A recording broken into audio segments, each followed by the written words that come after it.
tenemos que volvernos unos verdaderos detectives para poder enfocarnos al paciente con alteración del estado de conciencia. En estos minutos vamos a hablar de las estructuras que mantienen la conciencia y con esto poder entender por qué un paciente puede perder la conciencia. Vamos a hablar de las causas más frecuentes de alteración del estado de conciencia, rápidamente algo de epidemiología, cómo evaluamos a este paciente y vamos a finalizar con unos casos clínicos. Entonces, la conciencia normal, ¿qué es? Es como espero que estén todos conectados en este curso, un paciente alerta, con un estado de la conciencia despierto, que tenga una adecuada interacción con el medio y que además tenga un adecuado contenido de la conciencia, es decir, que tenga calidad, coherencia del pensamiento y también de su comportamiento. Cuando un paciente tiene alteración del estado de conciencia, entonces su estado de alertamiento puede estar comprometido, puede tener desde somnolencia hasta el estado más profundo que es el coma, o puede tener solamente una alteración en el contenido de la conciencia y tener, por ejemplo, solamente confusión. Entonces, ¿cómo funciona nuestra conciencia y cómo nosotros estamos con un adecuado estado de conciencia? Necesitamos, yo lo llamaría, dos estructuras o más bien dos sistemas en todo nuestro sistema nervioso central, y uno es el sistema ascendente reticular, y este sistema ascendente reticular va a ser el que nos permite estar despiertos, en estar activos todo el tiempo. Y este sistema va a ser una colección de núcleos que van a estar ubicados en el puente y en el tegmento del mesencéfalo y van a comunicarse con otras estructuras del diencéfalo, sobre todo el tálamo.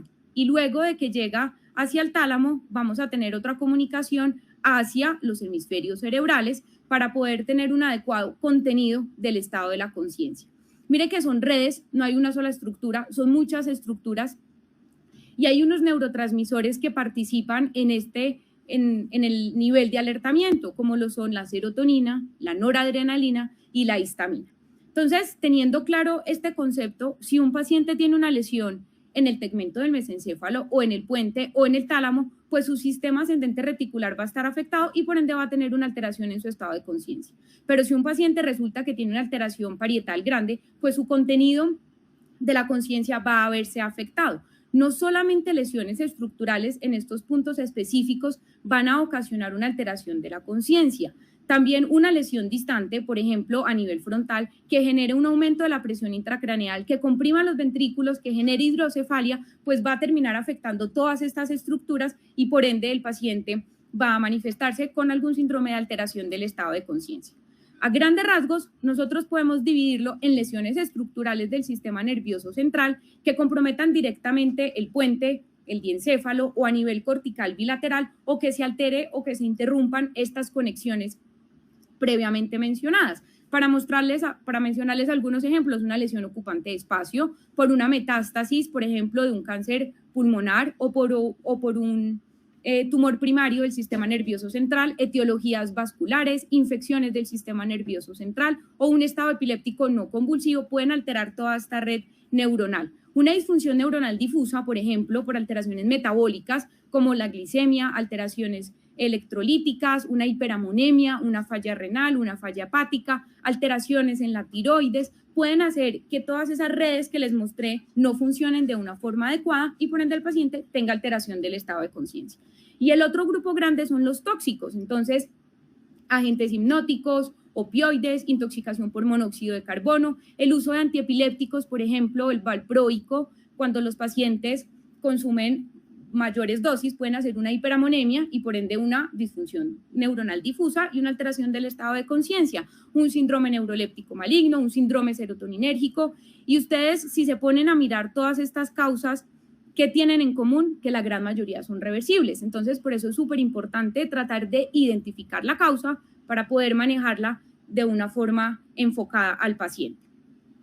Rápidamente recordemos los estados de conciencia, alerta, como deberíamos estar todos ahorita conectados, hasta el coma. El paciente somnoliento es un paciente que ustedes van a examinarlo, tiene los ojos cerrados, ustedes le hacen un estímulo verbal, el paciente se despierta, tiene algo de confusión y si ustedes no lo están alertando constantemente, el paciente vuelve a entrar otra vez en somnolencia.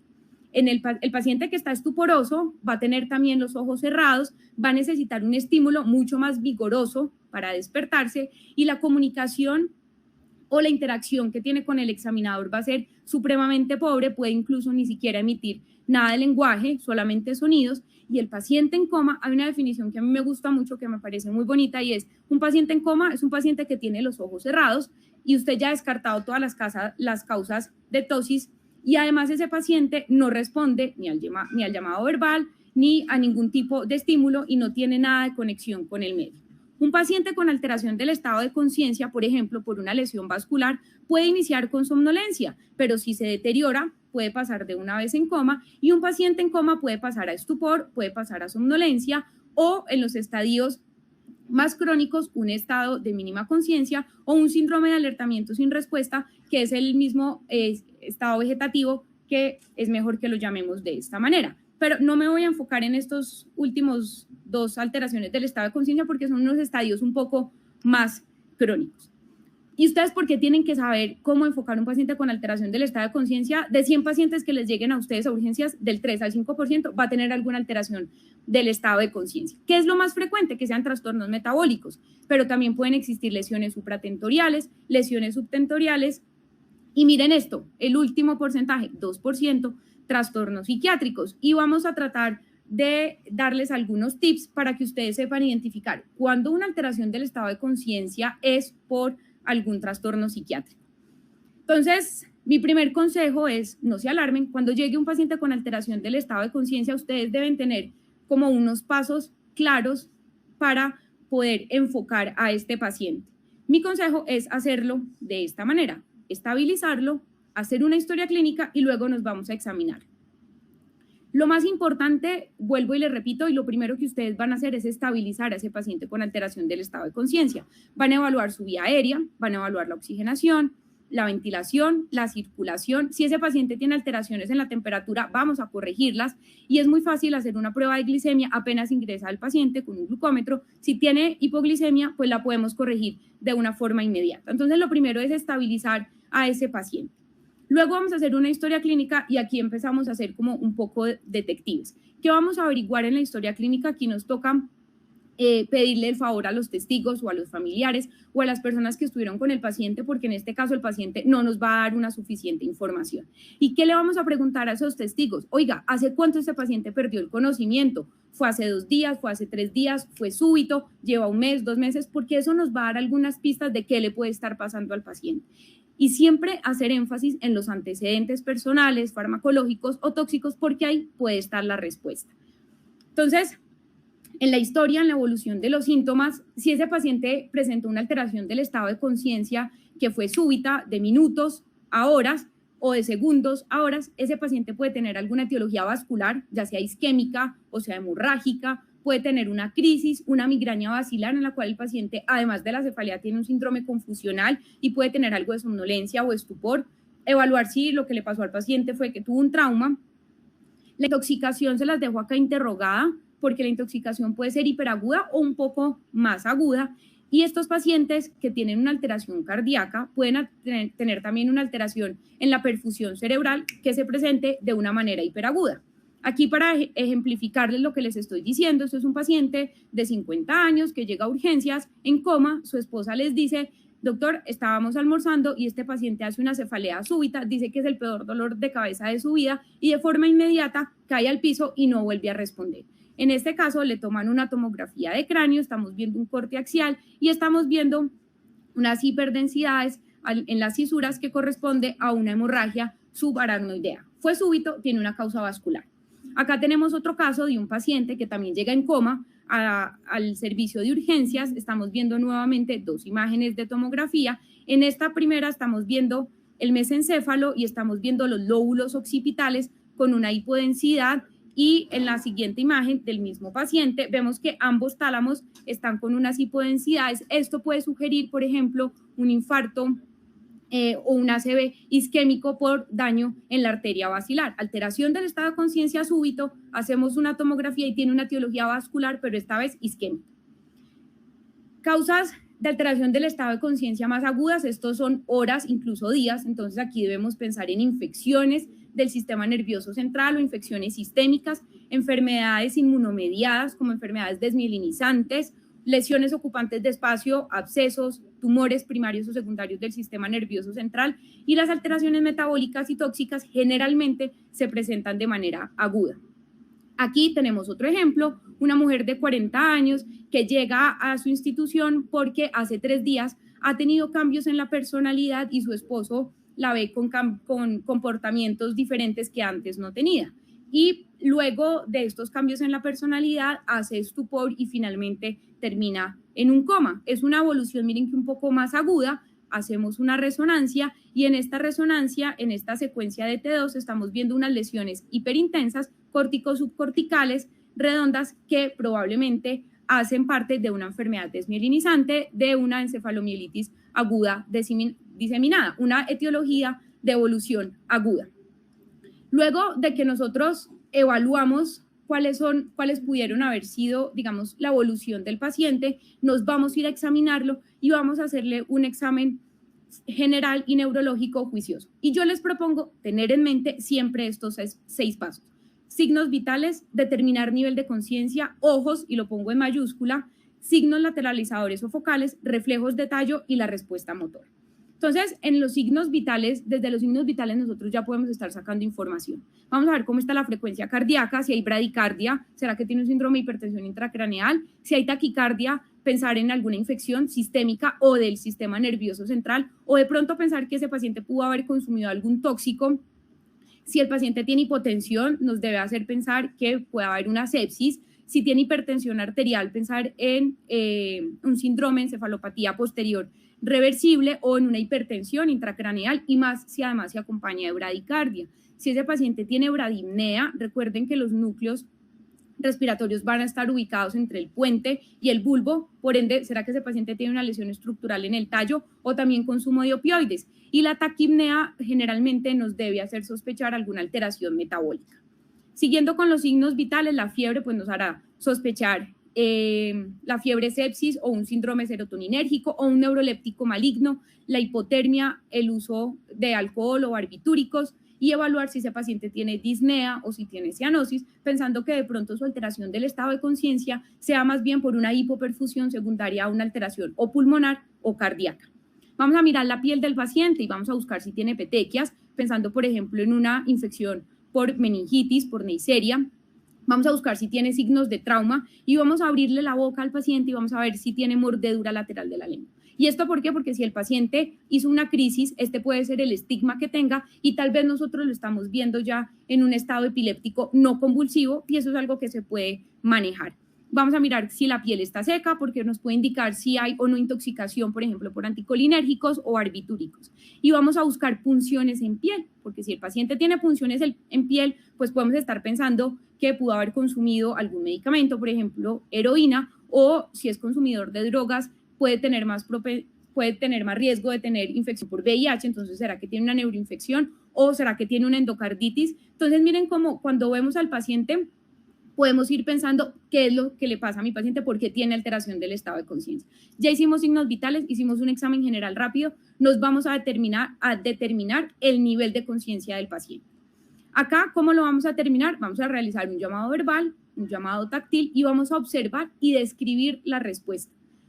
La recomendación que dan muchos neurólogos, semiólogos es: usted no se ponga a escribir si el paciente está en estupor, si está en coma, si está en confusión. No, describa lo que está viendo, porque para mí confusión puede ser una cosa, pero para el doctor Gómez confusión puede ser otra cosa. Entonces siempre hay que intentar objetivizar.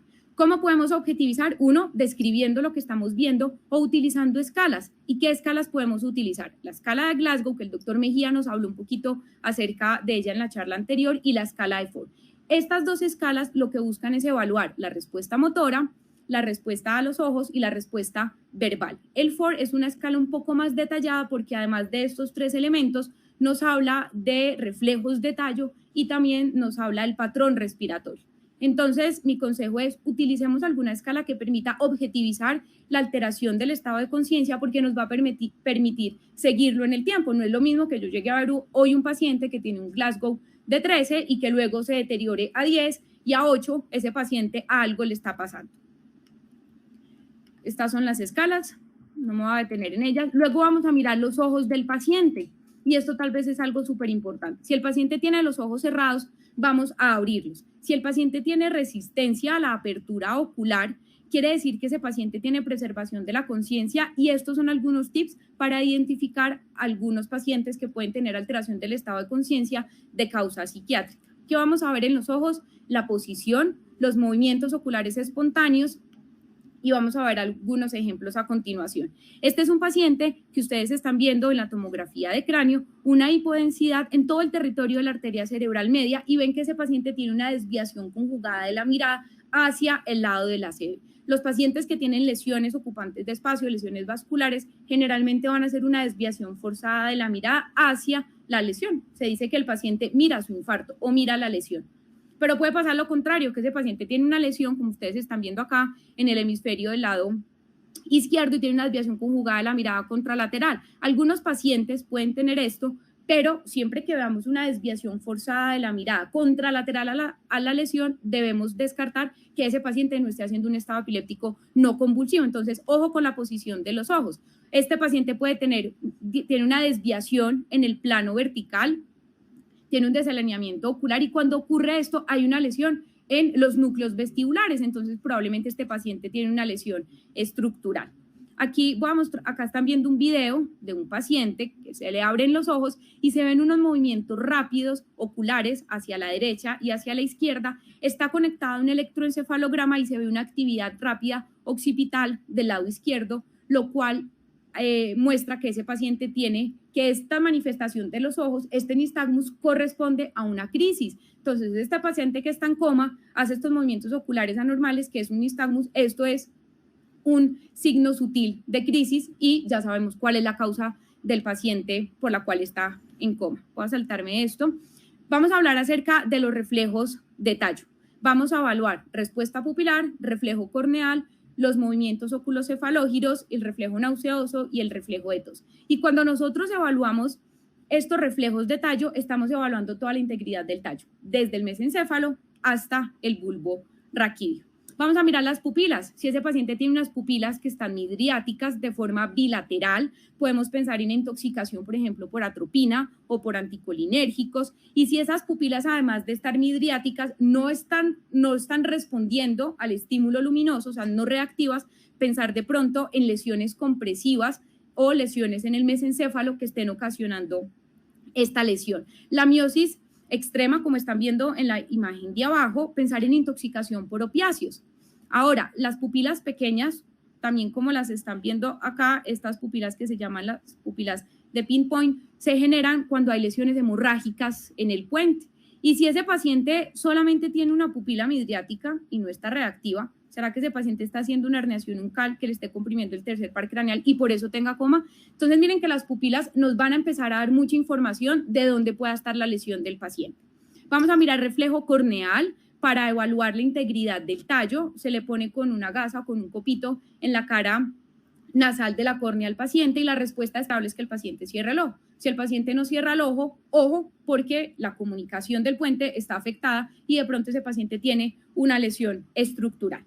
Vamos a evaluar los oculocefalógiros, en los cuales hacemos unos movimientos cefálicos, como están viendo en las imágenes de abajo, y lo esperable si un paciente tiene un tallo íntegro es que haga una desviación de la mirada contralateral a donde se está haciendo el movimiento. Pacientes que tienen traumas, podemos hacer o utilizar unas pruebas calóricas, se puede utilizar agua fría, por ejemplo, y lo que va a suceder en un paciente que tiene su tallo íntegro es que al poner agua fría, el paciente hace una desviación tónica de la mirada hacia donde pusieron el agua fría. Si un paciente tiene un coma de causa psiquiátrica, además de hacer esta desviación tónica, va a empezar a hacer un nistagmus de la fase rápida. Es decir, cuando ustedes vean un nistagmus que se aleja del agua fría en un paciente con coma, sospechen de que ese paciente puede tener una alteración a nivel psiquiátrico. También vamos a ver la respiración de los pacientes porque, como les decía, los núcleos de la respiración van a estar entre el puente y el bulbo, entonces evaluar si ese paciente tiene inspiraciones profundas con respiraciones luego apnéicas o si tiene una respiración que es completamente descoordinada, por ejemplo la respiración atáxica que nos localizaría la lesión en el bulbo raquídeo. Ahora vamos a evaluar la respuesta motora, vamos a evaluar los movimientos o las posturas espontáneas del paciente. Si el paciente no tiene ningún movimiento ni postura espontánea, vamos a hacer un estímulo verbal o un estímulo táctil y vamos a evaluar si esa respuesta motora es simétrica o si es asimétrica. Si es asimétrica, de entrada sabemos que ese paciente pueda tener una lesión estructural.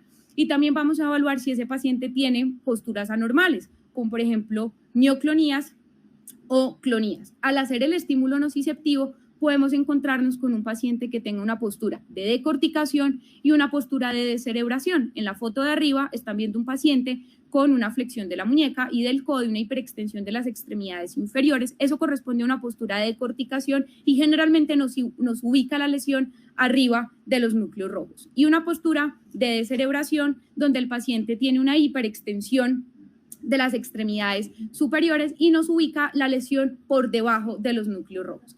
Vamos a ver que hay pacientes que tienen combinación de ambas posturas. Cuando hay combinación de ambas posturas, que primero hacen postura de corticación y luego de cerebración, va a ser más difícil localizar por semiología la lesión del paciente. Vamos a buscar si ese paciente tiene Babinski. Vamos a mirar cómo está la respuesta plantar. En la última foto están viendo una respuesta plantar extensora del paciente. ¿Qué otras cosas vamos a hacer? Vamos a solicitar algunos exámenes y nuestros exámenes no deben ser pedir de todo para el paciente, no, deben ser enfocados en lo que acabamos de ver en el examen neurológico y en lo que sospechemos que le pudo haber pasado al paciente. Hay unos exámenes que en general sí se les deberían hacer a todos los pacientes, que son exámenes para buscar alteraciones metabólicas. Entonces vamos a mirar cómo está la glicemia, electrolitos, función hepática, función renal, tiroides, hemograma. Si ese paciente está febril o sospechamos de una neuroinfección, pues dar manejo empírico y hacer un estudio de líquido cefalorraquídeo y ya luego les voy a mostrar un algoritmo. Entonces, este algoritmo yo se los propongo que lo utilicemos para evaluar el paciente con alteración del estado de conciencia. Cuando evaluamos un paciente en coma, podemos tener 3 escenarios. El primero es que nosotros veamos en el examen físico y en el examen general y neurológico que ese paciente no está focalizado, no tiene signos de tallo y pensamos que es poco probable que tenga una lesión estructural e identificamos una lesión metabólica, por ejemplo, una hipoglicemia, pues a ese paciente se le va a dar el manejo específico y sale, digamos, que del algoritmo. Ahora, si evaluamos al paciente y vimos que tiene signos de tallo, si tiene un desalineamiento en el plano vertical o tiene una hemiparesia o tiene una postura o mioclonías, por ejemplo, ¿será que tiene un daño estructural? En esos pacientes sí o sí, pues vamos a ir a hacer un TAC de cráneo. O podemos tener pacientes que no tienen focalización neurológica, pero que esos pacientes no les encontramos ninguna alteración metabólica. Esos pacientes también pueden ser candidatos a realizarles una tomografía de cráneo. Si en la tomografía de cráneo encontramos la causa, damos el manejo específico. Si la tomografía de cráneo no es diagnóstica, pero ese paciente tiene signos de tallo, por ejemplo, tiene coma, tiene hemiparesia y tiene una desviación conjugada, por ejemplo, de la mirada, de inmediato debemos hacer o una resonancia o una angiografía para descartar lesiones vasculares. Si ese paciente no tiene signos de tallo, debemos pensar en otras causas y evaluar si necesita una resonancia o será que si tiene alguna intoxicación por algún medicamento, será que necesita un estudio de líquido cefalorraquídeo, un electroencefalograma. Y voy a mostrarles para terminar algunos casos para que vean cómo se aplica el algoritmo. Paciente de 32 años, su esposa lo encontró en la cama sin respuesta. Cuando llega a urgencias, ese paciente tiene una respiración agónica, está en coma y necesita una intubación orotraqueal. Ven que el paciente tiene unas pupilas dilatadas de forma bilateral y no son reactivas. Tiene una respuesta plantar extensora izquierda y tiene ausencia del movimiento en el hemicuerpo derecho. Si nos devolvemos al algoritmo, ese paciente está focalizado. ¿Qué es lo que necesita de entrada? Una imagen. Este paciente efectivamente se le hizo una tomografía y se encontró una lesión extraaxial, un hematoma. Por lo tanto, este paciente fue llevado de inmediato a una hemicraniectomía derecha con evacuación del hematoma. Este paciente al egreso sale con recuperación de su estado de conciencia y con un déficit neurológico menor. Entonces, esto es para que ustedes vean cómo si identificamos rápidamente la causa de la alteración del estado de conciencia, se puede corregir. Este es otro caso, 58 años, este paciente es médico y llega por visión doble, disartria y una hemiparesia de instauración súbita. Luego hace una alteración rápidamente del estado de conciencia y el paciente queda en coma. Ustedes lo encuentran con una anisocoria, no tiene reflejos corneales y tampoco tiene los reflejos oculocefalógiros. En el examen motor tiene una respuesta plantar extensora bilateral y no tiene ningún antecedente. Si nosotros seguimos nuestro algoritmo, pues pensamos que ese paciente tiene una lesión estructural porque está focalizado, que necesita un TAC de cráneo. El TAC de cráneo de este paciente sale completamente normal, pero ese paciente tenía signos de tallo, porque acuérdense que tenía una anisocoria, no tenía el reflejo corneal. Por lo tanto, este paciente se llevó a una angiografía donde se documentó una ausencia del flujo de la arteria basilar y ese paciente fue llevado a una trombectomía en donde se recuperó el flujo de esta arteria y al segundo día el paciente estaba despierto con una hemiparesia moderada y resolvió la causa por la cual el paciente estaba en coma. Voy a saltarme este caso por aras del tiempo y vamos a hacer las conclusiones. No se enreden. Lo primero que deben hacer cuando tengan un paciente con alteración del estado de conciencia es estabilizar. Luego pensar en causas reversibles, causas que nosotros podamos manejar de inmediato y cambiar el pronóstico del paciente. Y la evaluación siempre va a ser guiada por los hallazgos del examen neurológico y por lo que los familiares les estén diciendo. Y ojo con los diagnósticos diferenciales. Aquí hay un video, luego ya les digo ustedes dónde lo pueden ver. Es un video que muestra un paciente con enclaustramiento y el enclaustramiento es el principal diagnóstico diferencial de los pacientes que están en coma. Aquí tip, evalúen siempre los movimientos verticales porque un paciente que tiene enclaustramiento va a tener, el único movimiento que va a tener probablemente sean movimientos verticales y el resto de movimientos no los puede hacer. Entonces, que no se les vaya a confundir un paciente con enclaustramiento con coma. Muchísimas gracias.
Bueno, muchas gracias a Mariana, de verdad qué charla tan provechosa. Estábamos todos, de hecho, acá muy pendientes. Yo aprendí varios datos que o había olvidado o desconocía, entonces creo que siempre viene bien y el conocimiento nunca sobra y de verdad muchas gracias. Bueno, la rifa anterior del libro la ganó César Luzardo. César Luzardo, o escribes al chat para poder identificar tus datos o escribes por Instagram, saber que, hemos dicho, que hayas para enviarte el libro, tener los datos y poder enviártelo. Vamos a hacer una última pregunta que vamos a escoger a 3 personas. Tiene que ver con la charla anterior. Seleccionamos un periodo de tiempo, estamos dando entre 4 y 5 minutos que entren las preguntas y a través de 3 números aleatorios vamos a escoger personas. Las personas que han ganado no tenemos contacto con ellos, no los conocemos, pero ya sabemos los datos para enviarles. Entonces la pregunta es, si un paciente tiene postura de decorticación, ¿dónde ubicarían la lesión? Postura de corticación, ¿dónde ubicarían la lesión? Entonces, al final de la charla les vamos a dar el nombre de las personas a los cuales les haremos llegar los detalles. Creo que nos faltan 2 pósters y un libro. Son 3 ganadores en esto. Y vamos con la última charla. Esta charla que sigue va a complementar muy bien lo que acaba de darnos Mariana sobre el examen físico en las alteraciones de conciencia, examen neurológico, especialmente en paciente en coma, y tiene que ver con la muerte encefálica. Entonces, a esto nos enfrentamos en neurocirugía y en neurología con frecuencia, pacientes con enfermedades devastadoras de su cerebro o traumáticas, isquémicas, pero hay otras condiciones donde tenemos que tener nosotros el conocimiento y la potestad como especialistas en neurociencias de poder diagnosticar una muerte cerebral. y es que la ley, no solo en Colombia, sino en el mundo, establece que somos los neurocirujanos y neurólogos los que tenemos la capacidad de dar ese diagnóstico, pero antes, cuidado intensivo, de hecho, medicina de emergencias, tendría la capacidad también de sospecharla y poder llegar al punto donde solo con la información demos el diagnóstico. Y es que es importante porque tiene una implicación en salud pública, porque del diagnóstico temprano de muerte encefálica va a depender las tasa de donación de órganos y trasplante de órganos. Entonces, dentro del engranaje del trasplante de órganos es fundamental que podamos hacer un diagnóstico rápido y oportuno, mantener el paciente en condiciones para poder finalmente llevar un trasplante hepático, cardíaco, renal, etcétera. Y recuerden que hay muchas personas en lista de espera, entonces tocar estos temas me parece fundamental y poder entender cómo es el diagnóstico. No es una charla larga y me parece que cierra muy bien estos 2 días de neurocirugía, de neurología, de neurociencias, de lo cual estamos muy satisfechos y luego les compartiremos las estadísticas del curso que superó por mucho las expectativas. Entonces, muerte encefálica, y aquí quiero empezar por una cosa, y es que en español hay una diferencia entre encéfalo y cerebro. Para nosotros el encéfalo cobija el tallo cerebral y el cerebro, y si miramos en inglés, cuando hablamos de brain death, hace referencia al encéfalo en español. Por eso hay una diferencia, digamos, en la expresión, y la expresión correcta del español es la muerte encefálica, porque como vamos a ver, la evaluación de la muerte encefálica va a depender del tallo cerebral. De todos los reflejos que vimos ahorita, que vamos a tocar en función del diagnóstico de muerte encefálica para poder diagnosticarla, como les decía, de manera temprana. Y es que así se presenta. Este es un caso real de nosotros, digamos, de hace ya un tiempo. Paciente con un trauma craneoencefálico severo, ingresa al hospital con un Glasgow de 7, un accidente en calidad de peatón embestido por un vehículo, y muestra en esta tomografía una colección subdural aguda, que es esta área hiperdensa que está hemisférica del lado izquierdo y que desplaza la línea media. Además, que tempranamente vemos signos de edema cerebral marcado por áreas hipodensas y los signos de hipertensión intracraneal. Tiene borramiento de los surcos y del espacio subaracnoideo a nivel de la convejidad. Entonces ya sabemos que clínicamente tiene un trauma severo. Por otro lado, la imagen con un subdural agudo habla de la energía del trauma y de la severidad de la misma, y sabemos que si tenemos esta imagen de manera temprana, seguramente el curso va a ser muy agresivo. Cuando tenemos esta imagen con un Glasgow de 8, el paciente tiene una clara indicación de tratamiento quirúrgico y decidimos llevarlo a craniectomía descompresiva. Y a esto nos enfrentamos. Un cerebro hiperémico, lleno de hemorragia subaracnoidea, que al final del procedimiento el cerebro se hernia a través del defecto que creamos en un fenómeno que llamamos cerebro fungi, como un hongo a través del defecto, y sabe uno que a pesar que el procedimiento tiene una intención de salvarle la vida al paciente, es un curso muy agresivo en muy pocas horas. Esta es la imagen del posoperatorio, en donde muestra la herniación del defecto. Sin embargo, lo que quiero llamar la atención es que si ustedes ven, hay una hipodensidad generalizada en los hemisferios.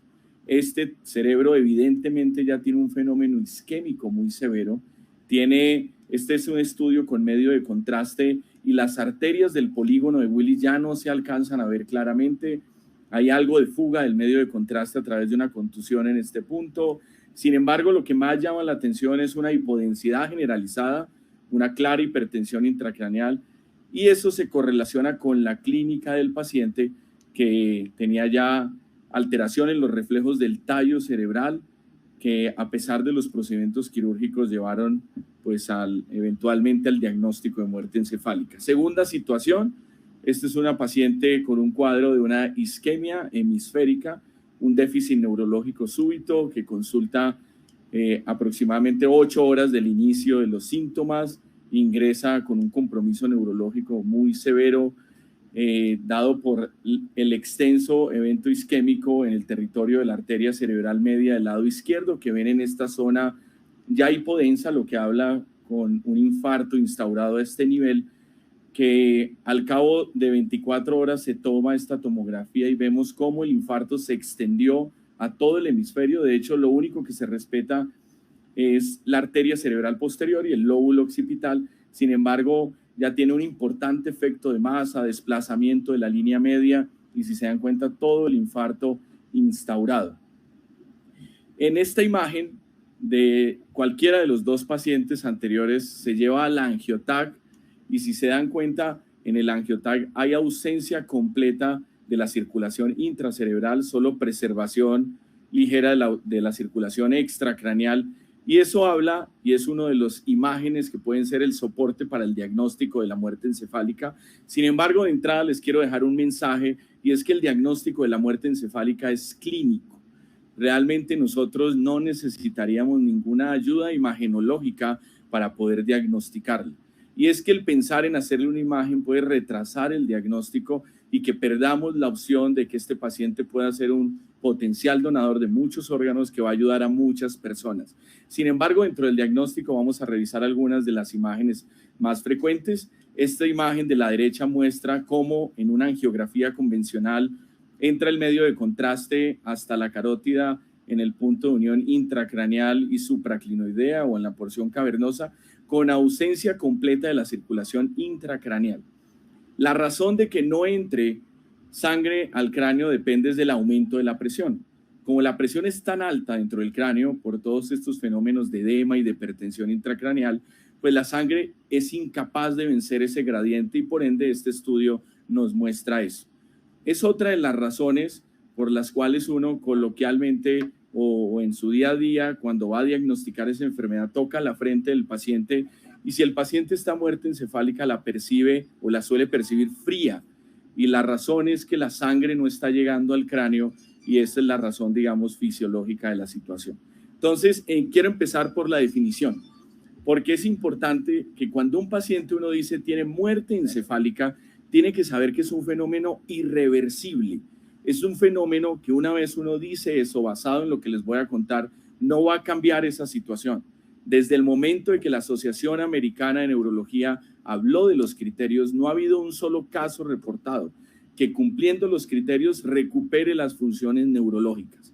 Aquel paciente que dicen estaba o en coma o alguna situación realmente no tenía un diagnóstico completo de muerte encefálica y por eso es un cese irreversible en las funciones.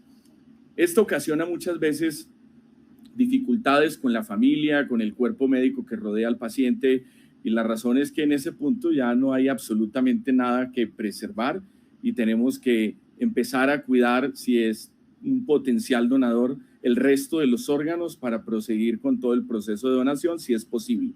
Cese irreversible de las funciones de todas las estructuras neurológicas, tanto de hemisferios cerebrales como del tronco encefálico. Y les voy a contar una historia de por qué nos tardamos tanto en llegar a esta definición. Y es que al principio, a mediados de del siglo pasado, en 1900 más o menos 50 años atrás, el diagnóstico de muerte se centraba en el corazón. Aquel paciente que dejaba de latir su corazón era el paciente que fallecía. Sin embargo, se desconocía o no se atribuía ese concepto de muerte encefálica. Sin embargo, en la medida que se crearon los ventiladores, en la medida que mejoró la reanimación cardiopulmonar, se enfrentaron a pacientes que sacaban el corazón adelante, lo mantenían con vida, pero neurológicamente nunca recuperaban.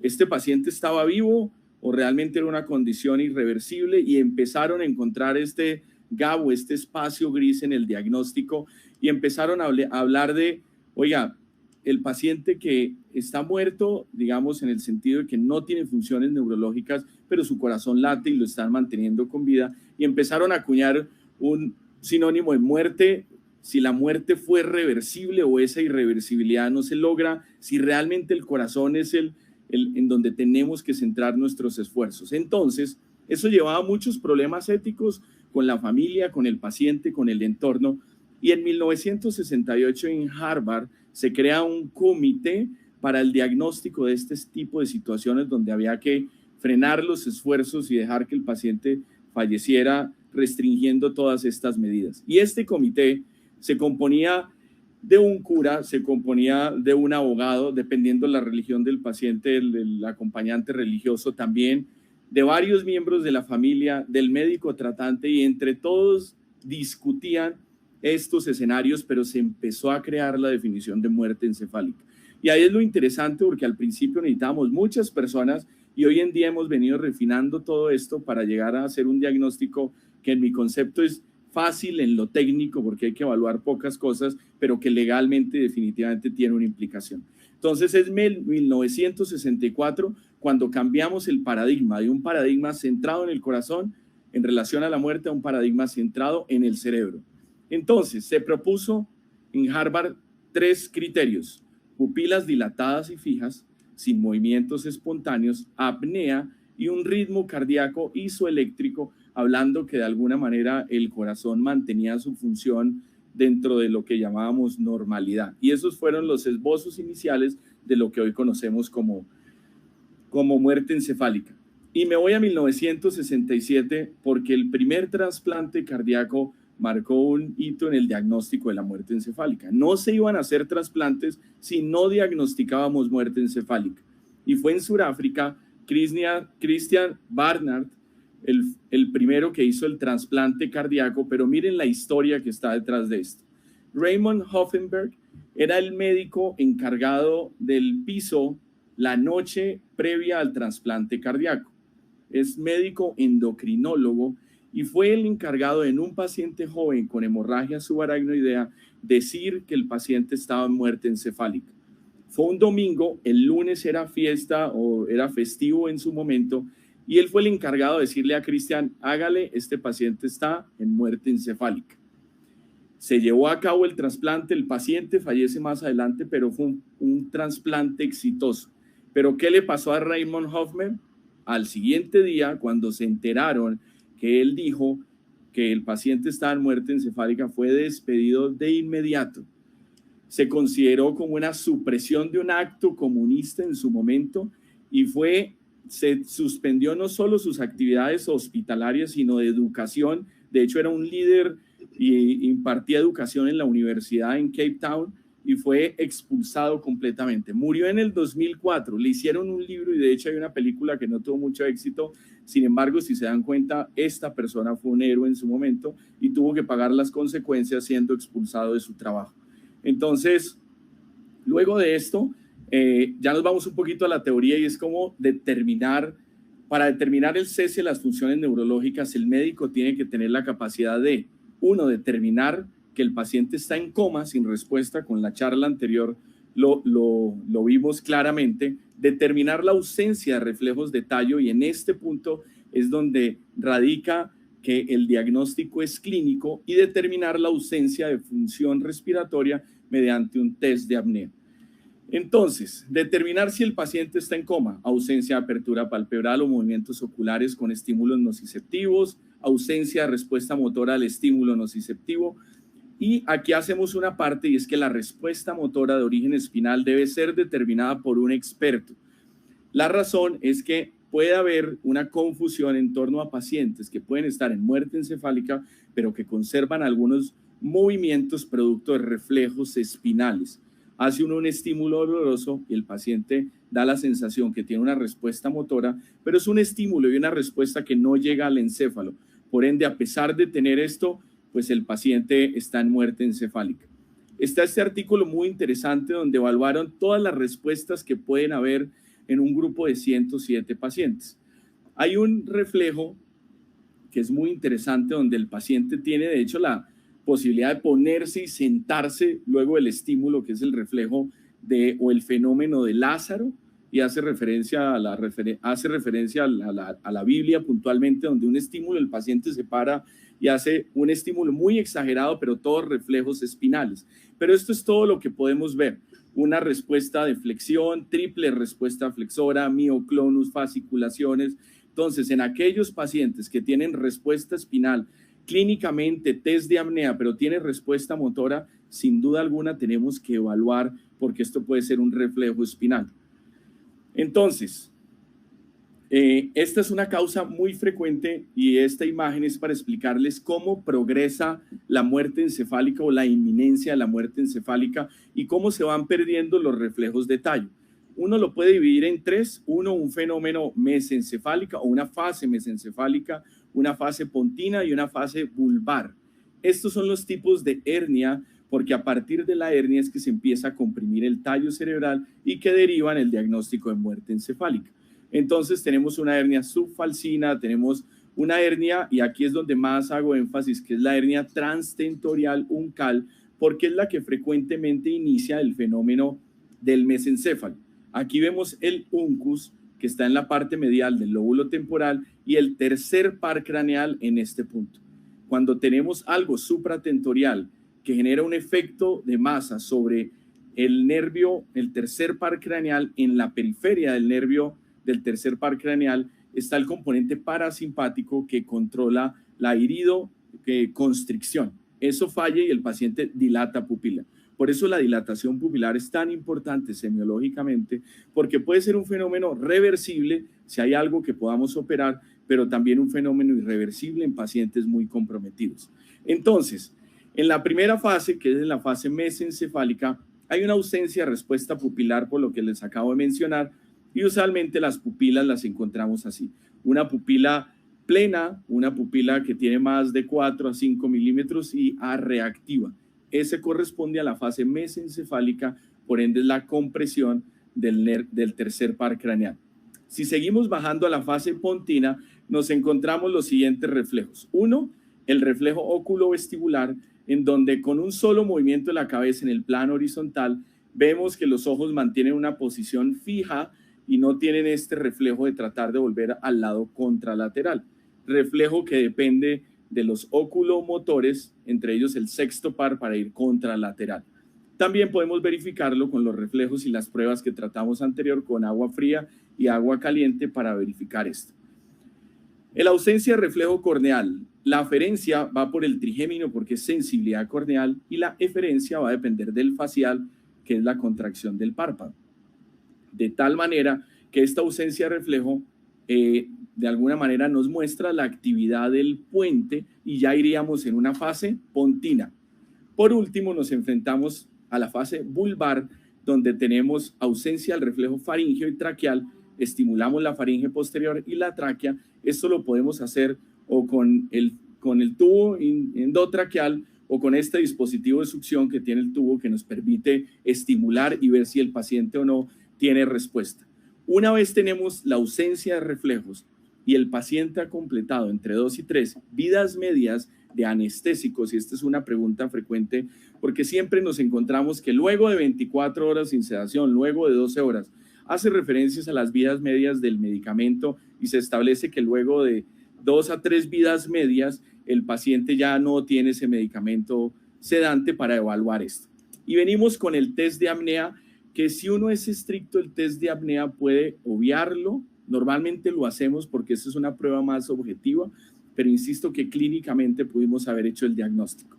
Y es que este reflejo de apnea nos va a mostrar los núcleos apnéusicos que están en el piso del cuarto ventrículo y que responden a los cambios de CO2. Cuando un paciente o nosotros contenemos la respiración, acumulamos CO2 en nuestra sangre y estos núcleos captan ese CO2 y desencadenan la respuesta. En un paciente con una lesión en este punto, a pesar del aumento del CO2, no se va a desencadenar un reflejo apnéusico. ¿Cómo lo vamos a hacer? Ya les cuento. Por ahora es importante tener prerequisitos.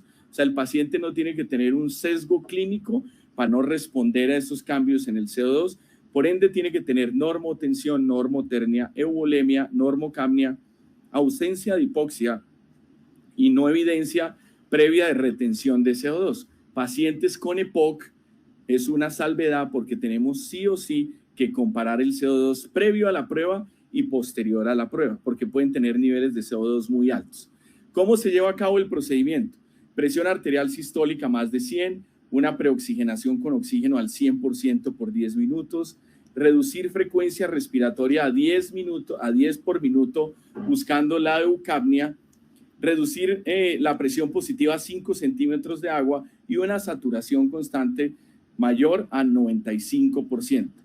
¿Qué hacemos entonces? Está el paciente, estamos nosotros o está el intensivista. Realmente esto lo que tenemos es documentarlo con la muestra de gases.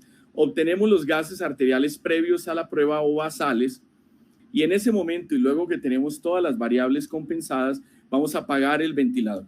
Apagamos el ventilador, mantenemos una oxigenación constante, o sea, el paciente tiene que mantenerse con una oximetría normal y esto lo logramos con una oxigenación de 6 litros minutos. Miramos detenidamente la excursión respiratoria porque esta es una causa de que paremos el test de apnea. Si el paciente inmediatamente, luego de un tiempo, empieza a tener excursión respiratoria, evidentemente tiene esa parte del tallo cerebral conservada y el paciente no está en muerte encefálica. Y al cabo de 8 minutos aproximadamente, si no hay impulso respiratorio, nuevamente el paciente entra en ventilador, tomamos una muestra de gases arteriales antes de que pase esto y evaluamos específicamente ¿qué? El CO2. ¿Y cuándo es positivo? Más de 60 milímetros de mercurio o un incremento de más de 20 milímetros en el CO2 basal. Y en ese momento hacemos el diagnóstico. ¿Cuándo detener el test de apnea? O un impulso respiratorio, o que se caiga la presión arterial, o que la saturación de oxígeno caiga por debajo de 85 por más de 30 segundos.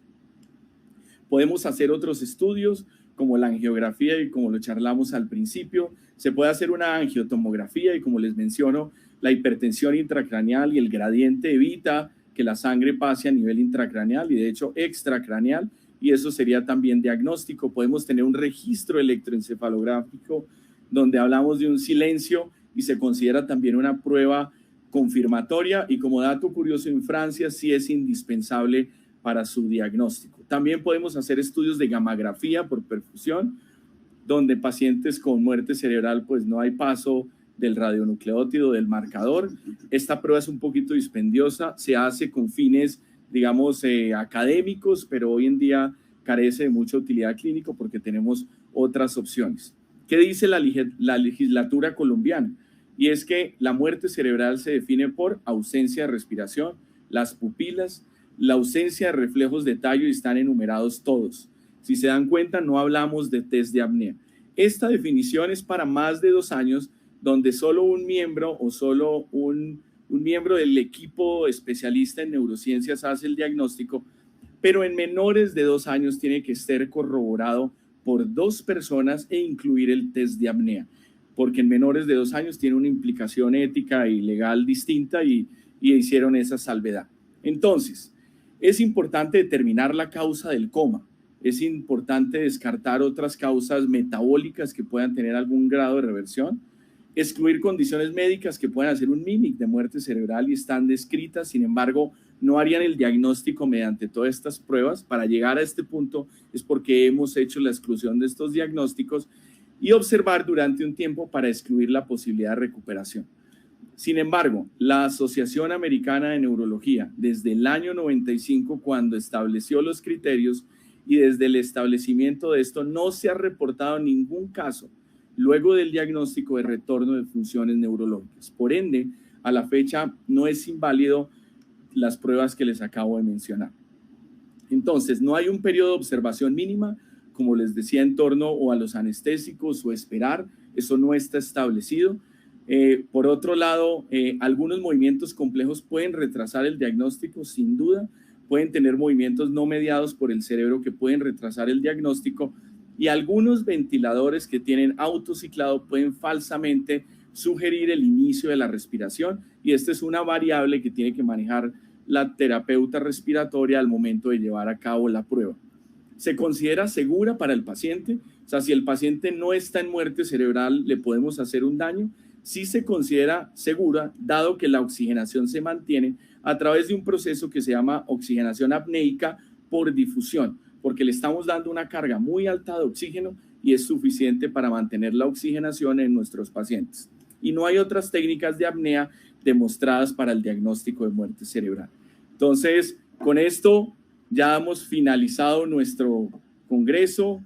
Esta charla me parece interesante darla porque más allá del conocimiento teórico, creo que sí tiene un impacto, digamos, del todo hasta humanitario, porque así generamos mayor tasa de trasplantes y poder ayudar a más personas. Entonces creo que finalizar con esto, siendo un tema neurológico y neuroquirúrgico, era una buena manera de terminar el Congreso. Entonces, les agradezco muchísimo su presencia en nombre de todo el comité. Está el doctor Fernando Jaquín acá, María Paula, Salvador, el doctor Juan Armando Mejía, Juan Fernando Ramón, nuestros internos residentes. Fue un trabajo de varios meses, creo que cumplimos y superamos nuestras expectativas. Sepan que lo vamos a seguir queriendo hacer al menos una vez anual y vamos a llegar cada vez a más personas para que finalmente sean los pacientes los que se beneficien.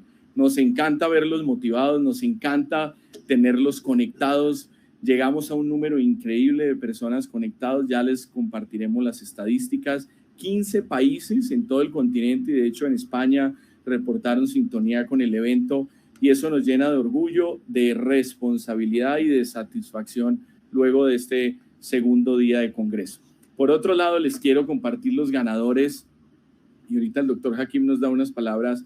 Los ganadores, que son 3 en total, ¿quiénes son? Ya les digo, entonces, el quinto que corresponde a un póster es Lisette Figueroa. Por favor, escríbenos, haznos saber que estás ahí y que nos das los datos para enviarte. Lisette Figueroa se ganó un póster y gracias por estar conectada. ¿Quién más? Dana Sofía Ruiz se ganó el libro, que es el tercer libro. Dana Sofía Ruiz, el libro, y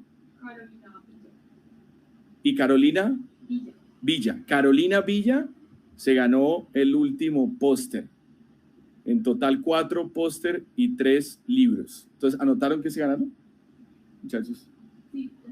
Bueno, perfecto. Entonces, doctor Jaquín, no sé si él da por finalizado el curso. Sí, dar unas palabras. Por eso. Bueno. Quiero pues complementar muy corto. Gracias a todos los que se reunieron y estuvieron con nosotros. Yo quería pues agradecerle aquí a todos, a Diego y a todos los que Diego ya dijo. A mí me parece que pues María Paula también hizo una labor increíble, trabajó durísimo, como una hormiguita y calladita, pero hizo muchísimo. Y todos los demás compañeros, estudiantes, internos, sin ellos esto no era viable, como se los vengo diciendo desde ayer.